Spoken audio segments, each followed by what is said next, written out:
Good morning. It is my pleasure to introduce to you the Salutatorian and Salutatorian of the class of 2022. Our Salutatorian is Athena Alexynne Apaga. She is the daughter of Jason and Stella Apaga. She is the co-president of Key Club, the president of Join Together CV, the treasurer of Student Council, the secretary of Ped Project, and the vice president of CV Amnesty. She has also been involved in UNICEF, Quiz Bowl, Red Cross, and Spanish Club. Her future plans are to attend Princeton University and major in molecular biology with a minor in creative writing in the hopes of pursuing a career in medicine and possibly psychiatry.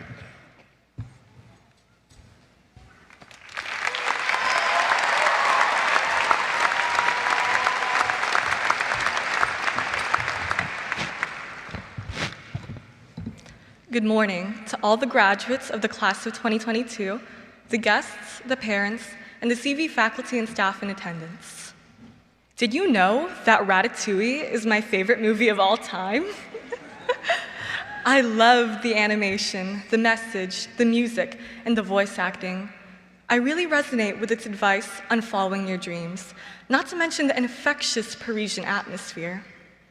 If there were only 100 Ratatouille fans on Earth, I would be one of them. If there was only one Ratatouille fan on Earth, it would be me. And if there were 0 Ratatouille fans on Earth, I'd be dead. I'm sure most of you are questioning why I've just told you about how much I love a movie that's 15 years old.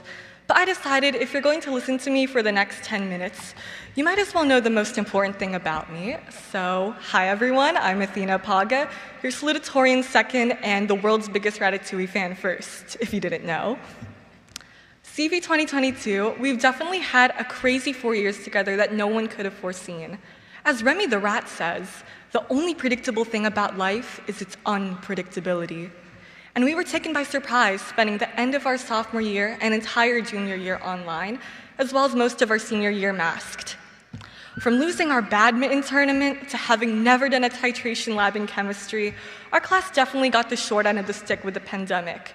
We went through online AP tests, missed a homecoming, were forced to take an earth science class, and as much as I want to say there was a bright side, a lot of it sucked, like really sucked. But I think the biggest thing our graduating class was robbed of was the ability to form meaningful friendships. And my biggest regret is not having been able to know all of you. As bizarre as it sounds, I consider speaking to be one of my hobbies. And I don't mean speaking like the way I'm speaking right now with a microphone and an audience, but I mean speaking face to face. Even if the small parts of someone, like their favorite movie, may seem like useless information to know, I enjoy getting to know new people and making memories with them. But it's hard to do something like that in such a large school in such a short amount of time. There are 669 of us graduating today, and I don't think I even know half of you. Graduates, look around you right now and ask yourself if you know the person sitting next to you. Chances are that you don't, and it's absolutely tragic. That's why I consider the most valuable thing in life is to know and be known by other people. Because the beauty of it is that whenever we meet another person, we exchange a part of ourselves with them. As a daughter, I received guidance and love from my family, as well as a tendency towards Mario Kart road rage. As a student, I received knowledge and encouragement from my teachers, not to mention endless, unnecessary pop quizzes.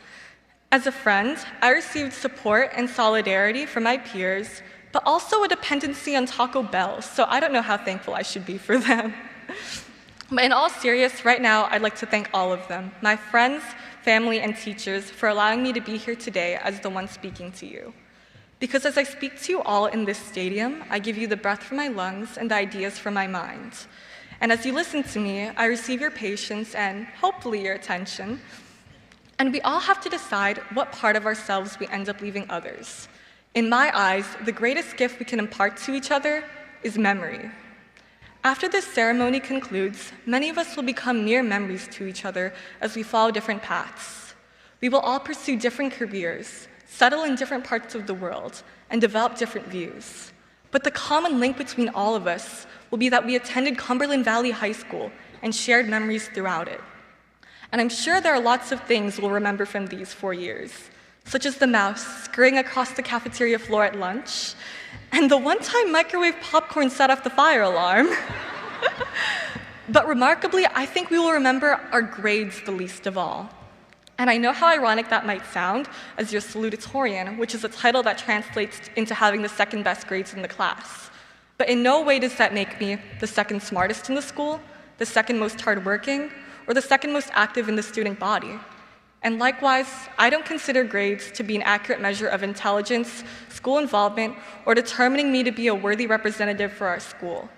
And yet I have noticed how grade conscious our school can be, with students lamenting when their class rank shifted even the slightest bit. It's not that deep, bro. It's astonishing and saddening how much academic validation has dominated the lives of students, despite its unimportance in the grand scheme of our real lives.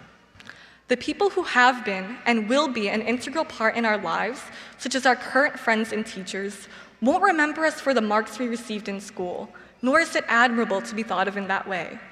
It is infinitely more meaningful to be remembered for more worthwhile attributes, such as a kind heart, maturity, or even humor. Likewise, I appreciate my friends not for how high their GPAs are or how deep their eye bags are from pulling all-nighters, but rather their remarkability in running on a 7-hour school day with 5 hours of sleep, and their uncanny ability to coin teenage slang such as "this is the heat" for amazing thrift store finds, and "mid-baby" for when things aren't up to standard. That's why my advice to the younger attendees in the audience today, and my peers who are continuing onto higher education, is to not get caught up in the superficialities. The things that make all of us special don't lie in our class rank or in the courses we take, but rather our eccentricities and quirks. In our brief but beautiful youth, our focus should be making memories and bonds to carry for the rest of our lives, not chasing a flawless report card. We can't let fear or doubt separate us from our ambitions or each other. As Auguste Cousteau said in the 2007 Oscar-nominated movie Ratatouille, anyone can cook, and we are capable of doing anything. After outlasting this pandemic, there's nothing left for us to fear, and we should never be afraid to know our peers or pursue our dreams, because as the next generation of leaders in this world, it is important above all for us to be empathetic, courageous, and confident. While memory is the greatest thing we can give to each other, character is the most important thing we can give ourselves. And we've all built strong memories and characters in this school, and I know we're only just beginning. I'm certain everyone in this stadium will contribute beauty, knowledge, and service to this world because, in the wise words of Anton Ego, also from the animated movie Ratatouille, a great artist can come from anywhere, and this quote applies to us perfectly. From the suburban South Central Pennsylvania high school will emerge talents that enrich this planet. Although our origins may seem small and unassuming for now, we are destined to shape the world. And I can't wait to see it happen and witness all the achievements our graduating classmates as we go forward. But for now, let's be sure to celebrate what we've accomplished so far and anticipate what we will accomplish in the future in a few hours when we toss our caps in the air. Thank you, and congrats again to the Cumberland Valley Class of 2022.